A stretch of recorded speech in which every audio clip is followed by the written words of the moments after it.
हवा में हल्की सी ठंडक थी, लेकिन गांव में एक अजीब सी चुप्पी का माहौल था। सभी लोग अपने अपने कामों में लगे थे, लेकिन उनके चेहरे पर छाई गंभीरता ने स्थिति को और भी डरावना बना दिया।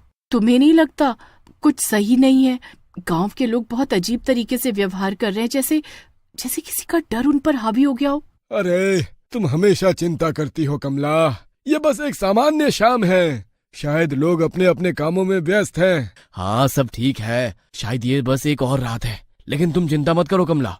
जैसे ही सूरज की आखिरी किरणें धरती पर बिखर गईं, अचानक हवा में एक ठंडी सिहरन दौड़ गई। क्या तुम्हें ऐसा नहीं लगता कि यहाँ कुछ अजीब है, जैसे कोई छाया हमारी चारों ओर घूम रही हो?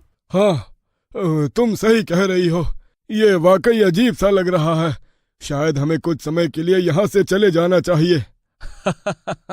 ठीक है, चलो, कुछ नहीं हुआ है, पर तुम दोनों के चेहरे देखकर लगता है जैसे यहाँ कुछ भूतिया सा है। लेकिन किसी ने महसूस नहीं किया कि एक काली छाया उनके पीछे थी जो उनकी बातें सुन रही थी।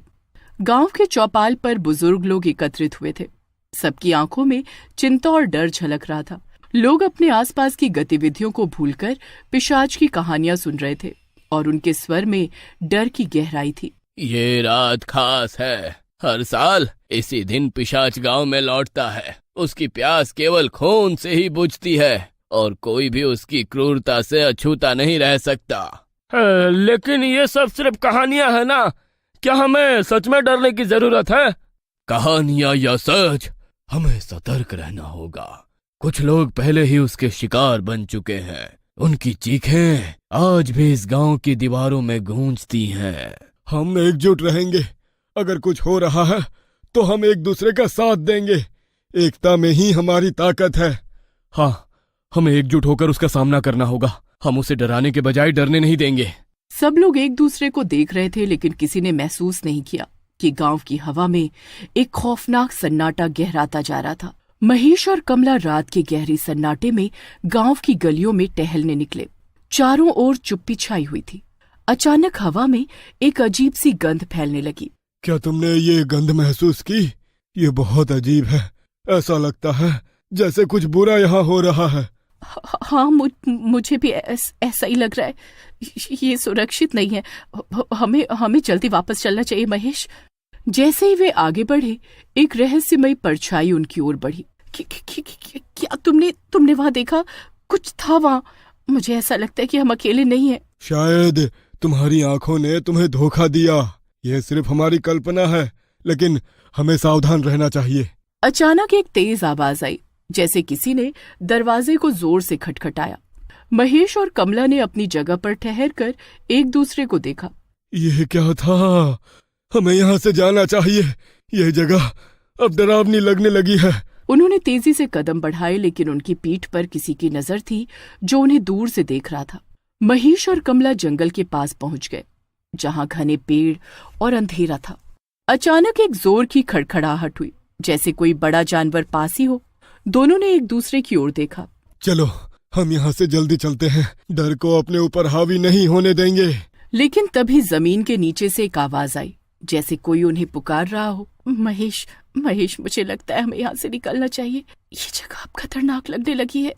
तभी एक खतरनाक आवाज आई, मैं तुम्हें पाऊंगा। ये आवाज उनके पीछे से आई और उनके होश उड़ गए।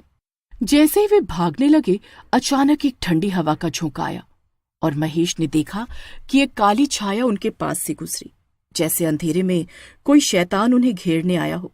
ये क्या था? मैंने कुछ देखा। जल्दी उस पेड़ के पीछे छिपो। वे एक बड़े पेड़ के पीछे छिप गए। जंगल के भीतर अंधेरा बढ़ता जा रहा है। महेश और कमला पेड़ के पीछे छिपे हुए अंधेरे में छाया का इंतजार कर रहे थे। तभी उन्होंने महसूस किया कि पेड़ के पास एक काली परछाई उभर रही थी, जो धीरे धीरे उनके नजदीक बढ़ रही थी। ये आवाज जंगल के सन्नाटे को तोड़ती हुई उनके कानों में घुस गई। हमें यहाँ से भागना चाहिए। ये हमारी जिंदगी का सवाल है। ये क्या हो रहा है? हमें बचना होगा। तभी उनकी आंखों के सामने एक दृश्य प्रकट हुआ। एक भूतिया आकृति जो उन्हें देखकर मुस्कुरा रही थी। ये क्या है? हमें बचाओ, ये जगह हमें निगलने आई है। महेश और कमला उस भूतिया आकृति के सामने खड़े थे, जो धीरे धीरे उनके करीब आ रही थी। यह क्या है? हमें यहाँ से भागना चाहिए। यह खतरनाक है। तुम मुझसे बच नहीं सकते। मैं तुम्हारी आत्माओं को चाहता हूं। मैं तुम्हें यहाँ बंधक बनाना चाहता हूं। हम तुम्हें अपनी आत्माएं नहीं देंगे।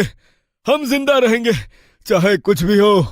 अचानक भूत ने एक हाथ बढ़ाया और हवा में एक ठंडी ठनक से महेश को पकड़ लिया। महेश, नहीं, उसे छोड़ दो। महेश ने अपनी पूरी ताकत से संघर्ष किया, लेकिन भूत का काबू मजबूत था। कमला, जल्दी भागो, मैं तुम्हें सुरक्षित रखने के लिए कुछ करूंगा। कमला ने भूत की तरफ देखा और उसकी आंखों में हिम्मत भरने का साहस देखने की कोशिश की। कमला ने देखा कि महेश कितनी मेहनत कर रहा है। महेश, हिम्मत मत हारो, मैं तुम्हारे लिए कुछ करूंगी।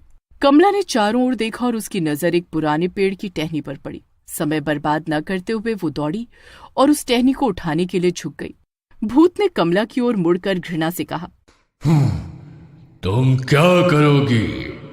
तुम सिर्फ एक कमजोर लड़की हो। तुम्हारी हिम्मत बेकार है। मैं कमजोर नहीं हूँ। तुमने हमारे जीवन को बर्बाद करने की कोशिश की है, लेकिन अब हम तुम्हारा सामना करेंगे।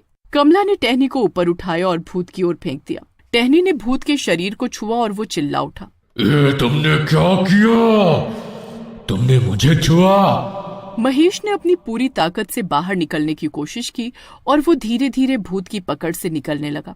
कमला, अब हमें मिलकर लड़ना होगा। हम इस बुराई को खत्म करेंगे। कमला ने अपने भीतर की हिम्मत को जुटाया।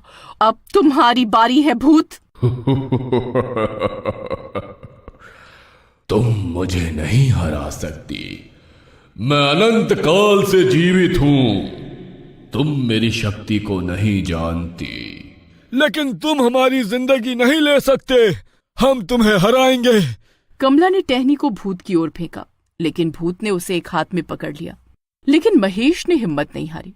उसने पास के एक बड़े पत्थर को उठाया और उसे भूत की ओर फेंक दिया। पत्थर ने भूत को जोर से मारा, जिससे वो कुछ कदम पीछे हट गया। भूत ने अपनी आंखें चौड़ी की और झुंझलाते हुए बोला, तुम क्या समझते हो? तुम मेरी शक्ति को नहीं जानते। मैं तुमसे कहीं ज्यादा शक्तिशाली हूँ। लेकिन हम तुम्हारी कमजोरी जानते हैं। तुम्हारा डर ही तुम्हारी सबसे बड़ी कमजोरी है। महेश ने पूरी ताकत से उस पर पत्थर से वार किया और कमला ने टहनी को फिर से भूत की दिशा में फेंक दिया। दोनों का संकल्प मजबूत था और अब उन्हें अपनी ताकत का सही उपयोग करना था। जैसे ही पत्थर भूत पर लगा, वो जोर से चिल्लाया और उसका रूप धुंधला होने लगा, जैसे वो अस्तित्व से मिट रहा हो। तुम मुझे नहीं हरा सकते। मैं लौटूंगा और तब तुम्हारा अंत होगा। भूत का स्वर अंधेरे में खो गया और वो धीरे धीरे हवा में विलीन हो गया। महेश और कमला एक दूसरे को देखकर राहत महसूस कर रहे थे, लेकिन डर अभी भी उनके दिलों में था। क्या हमने उसे सच में हरा दिया?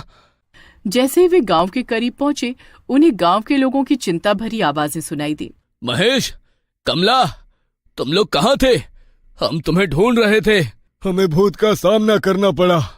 गांव में सबने राहत की सांस ली, लेकिन एक बार फिर हल्की ठंडी हवा चली और सबकी आंखों में फिर से डर दिखाई दिया, जैसे अतीत की यादें लौट आई हों। क्या वो लौट सकता है? क्या हम सच में सुरक्षित हैं? कहानी का अंत ये हुआ कि महेश और कमला ने अपनी जिंदगी को एक नई शुरुआत दी, लेकिन भूत की दहशत कभी खत्म नहीं हुई। उनके दिलों में एक खौफ हमेशा रहेगा। उन्होंने ये समझ लिया था कि डर कभी खत्म नहीं होता।